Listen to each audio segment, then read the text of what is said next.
ഇസ്ലാമിൻ്റെതായി കതിരണിയട്ടെ ശതകമതിന് ഞങ്ങൾ സ്വാഗതമോതുന്നേ.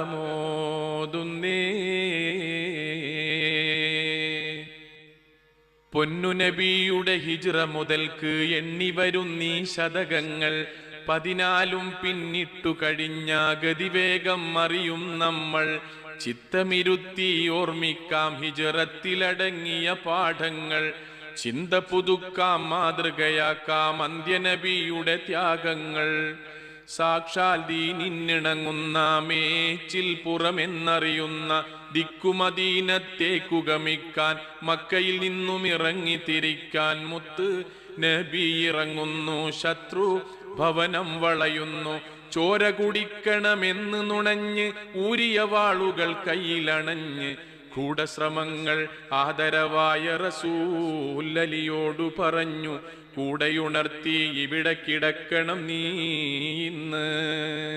കണ്ടാൽ തോന്നണം വീട് വിട്ടെങ്ങോട്ടും പോയില്ല ഞാൻ, എൻ്റെ വിരിപ്പിൽ തന്നെയുറങ്ങുന്നുണ്ടെന്ന്. നിലവിലിരിപ്പൂ ഇവിടമിലിന്നും പലവിധമായ അമാനത്ത്.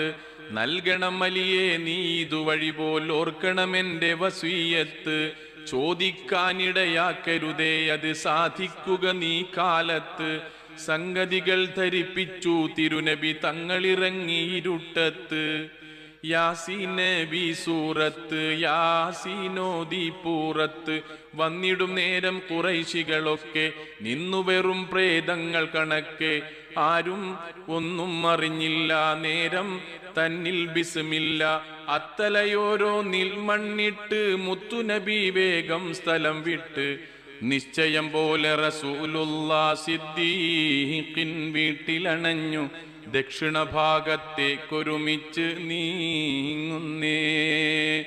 നിശ്ചയദാർഢ്യത്തിൽ ഇരുപേരും സൗർ ഗുഹയിലൊളിച്ച് രക്ഷകനാം അല്ലാഹുവിൽ അഭയം തേടുന്നേ.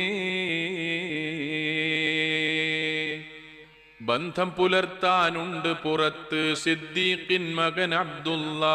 ബഹുബേജാറിൽ ഹാലിളകുന്നു ബഹുദൈവാരാധകരെല്ലാം.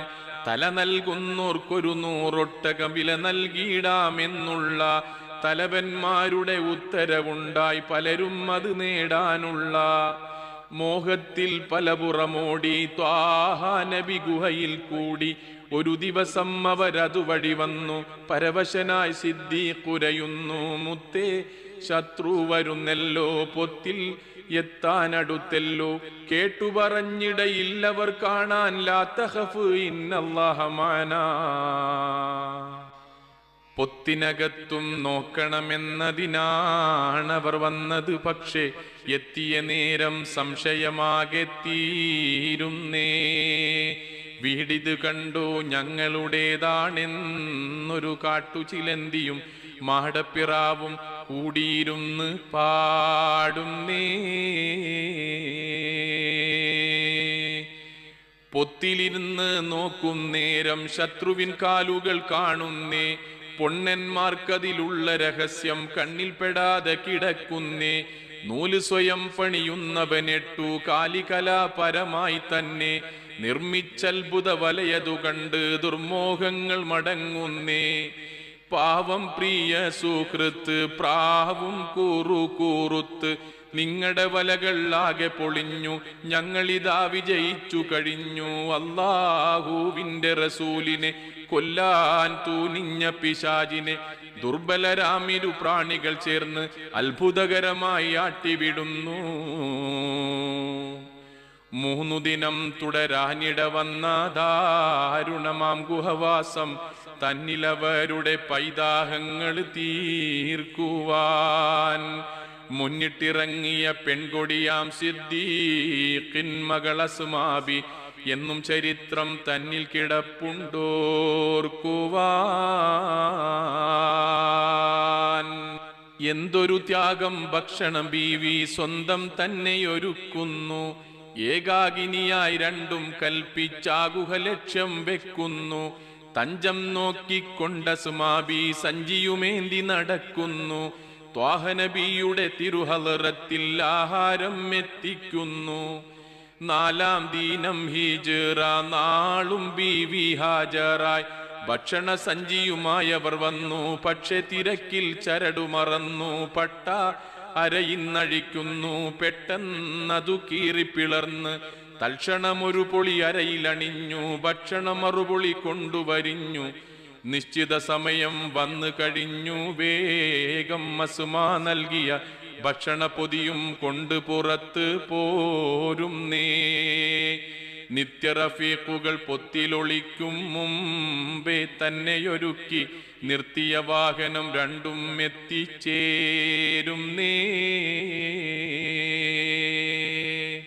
ഒട്ടകം രണ്ടും നോക്കാൻ ഒരുവനെ കിട്ടിയതെന്തൊരു നിഅമത്ത്. ഒട്ടും വഞ്ചന ചെയ്യാത്തവരിൽ പെട്ടവൻ ഇബ്നു ഉരീഖത്ത്. അസ്മാ ബീവി കഴിച്ചാൽ പിന്നെ വിസ്മയതരമാം ഖിദ്മത്ത്. അനുദിനം നൽകിപ്പോന്ന ഇയാളുടെ അനുപമമായ അമാനത്ത്. നേരില്ലറിയും 2 പേരും അയാളെ കണ്ടു. പറയണ് വേഗം മദീനയിലേക്ക്. പരിചയമുള്ള കുറുക്കു വഴിക്ക് പോകാൻ വഴി കാട്ടണമെന്ന്. വേഗം ആവട്ടയതിന് സന്മനസോടെ സുഹൃത്ത് വഴങ്ങി. താമസിയാതവർ യാത്ര തുടങ്ങി. പുതുശതകത്തിൽ പുലരീത 15-ാം നൂറ്റാണ്ടിന്റെ കഥകിലിരുന്നൊരു ഗീതം ഞങ്ങൾ പാടുന്നേ. പുതിയ ശതാബ്ദം ഇസ്ലാമിൻ്റെതായി കതിരണിയട്ടെ. ശതകമതിന് ഞങ്ങൾ സ്വാഗതമോതുന്നേ.